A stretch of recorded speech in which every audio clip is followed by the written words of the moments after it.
I know what this place is. Prince of Asgard, Odinson, rightful heir of Jotunheim, god of mischief, and a brother of Thor. We can all recognize who that is. Ever since his first appearance in the 2011 film Thor, Loki has been trying to conquer Asgard, or Earth. The ambitious villain is up to no good again, as he reappears in the newest 2021 TV series Loki. Fans all around the world are waiting for what is about to come, but we have only had a chance to have a glance at the trailer. In today's video, we will discuss all the Easter eggs and hidden secrets you may have missed in the trailer, but before we get into the video, don't forget to leave a like and subscribe to the channel with the notifications turned on so you do not miss any of the new videos we post. First, let us focus on the beginning of the trailer. The event started not long after the Avengers Endgame, when Loki stole the cube-shaped contaminant vessel for the Space Stone, the Tesseract, and disappeared. In the beginning of the trailer, Loki appears in a desert that, based on the costumes that the characters wear, we believe is China during the Mongolian era. In the desert, we cannot see the Tesseract, which means that Loki must have lost it somewhere along the way. Let us think about the exact location Loki ended up. Desert Crash is not new for Marvel fans. Many of you may have recalled the same scene from the Iron Man, where Tony Stark tried to escape from the Ten Rings cave. Based on the surroundings, Loki must have crashed into the Gobi Desert, which is between South Mongolia and northern China. But we still cannot be sure whether the time and location Loki ended up in is original Earth, or somewhere else in the multiverse. Next, we will explain the Time Variance Authority. Not long after the appearance of Loki in the desert, he is captured by the Timekeepers and is brought to the Time Variance Authority, TVA. This is a bureaucratic organization that closely controls every possible reality in the multiverse. It is very interesting, as it seems TVA is not trying to kill Loki, but from what we can see, this organization only captured Loki and may even want to make an ally out of him. We can't tell what the exact motives TVA has yet. In the trailer, you may notice the sign which says, "Behave, Clock Cleaners." This basically highlights the main job of Timekeepers, to keep track of multiple realities and fix them. Next, we will talk about the identity of the actor Owen Wilson.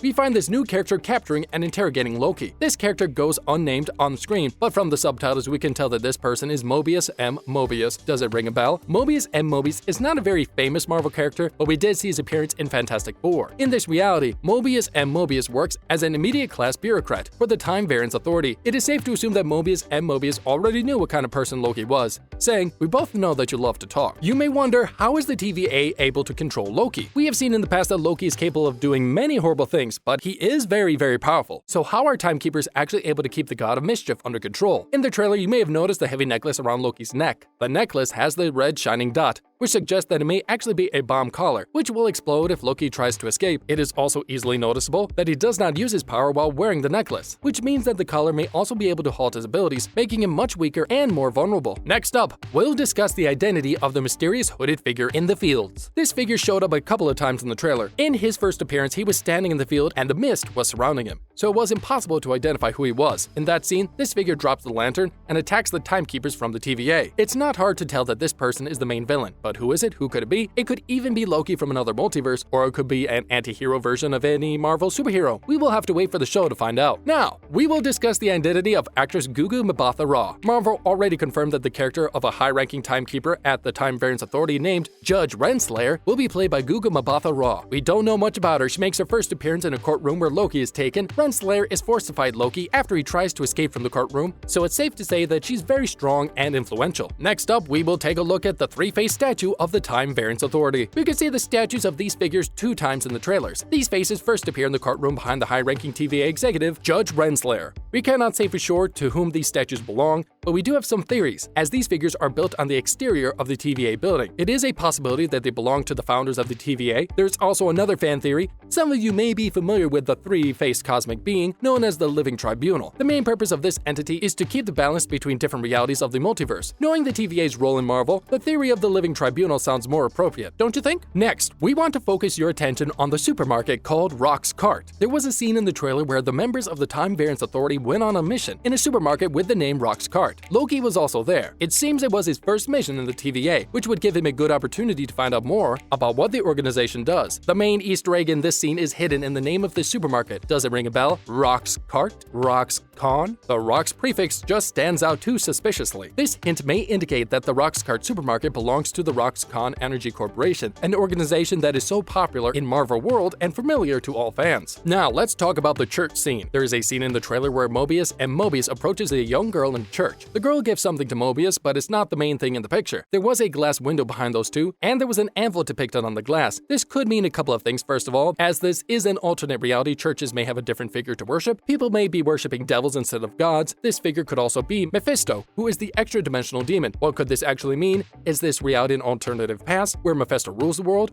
Or is it a future where Mephisto takes a crown and turns the world into hell? You may have noticed a short-haired woman sitting alone. This scene lasted only a couple of seconds in the trailer, but definitely was enough to catch the attention of the fans. This is not new for the Marvel Universe to have a character overlap between different TV series. This lonely woman in a black suit and with red shortish hair looks very much like the Black Widow. So what's going on? Why did she appear alone sitting on a rock? We can only speculate, and unfortunately we have to wait for the actual series to find out. We can't even be fully sure if this woman is actually the Black Widow. Now let us take a look at the post-apocalyptic scene in the trailer. This scene takes place in New York City. Everything around is destroyed, including Stark Avengers Tower. It is hard to speculate which alternate reality this could be. It could be from the moment where Loki's Chitauri army was fighting the Avengers, and maybe in this reality Loki won. Or it could be from the Avengers Age of Ultron. It's not the first time when we see collapsed skyscrapers and destroyed roads in Marvel world, but Avengers Tower getting destroyed, this would possibly hint to their loss. You may all wonder, why does Loki run for president? In the ending of the trailer, we see the God of Mischief running for president, wearing a pin saying vote for Loki. It's quite interesting that this scene may be inspired by the 2016 4-issue comic story Vote Loki. People surrounding Loki in that scene are definitely from other multiverses, which may mean that Loki could have recruited them to possibly start a war and take dominance. And finally, we would like to mention the very last seconds of the trailer. Did you notice how the letters Loki alternate in design and color? This would most likely emphasize the fact that there are different realities taking place in the series, and possibly different versions of Loki. Let us agree this was not the most useful detail, as we already had many hints pointing towards the possible diversity of realities, but let's just appreciate the attention to detail. On this note, we end our video. These were just some of the examples of the Easter eggs and secrets hidden in the trailer. Let us know what you thought about the video. Do not hesitate to leave a comment down below and press the like button if you enjoyed the video. Thank you for watching, and we will see you in the next video.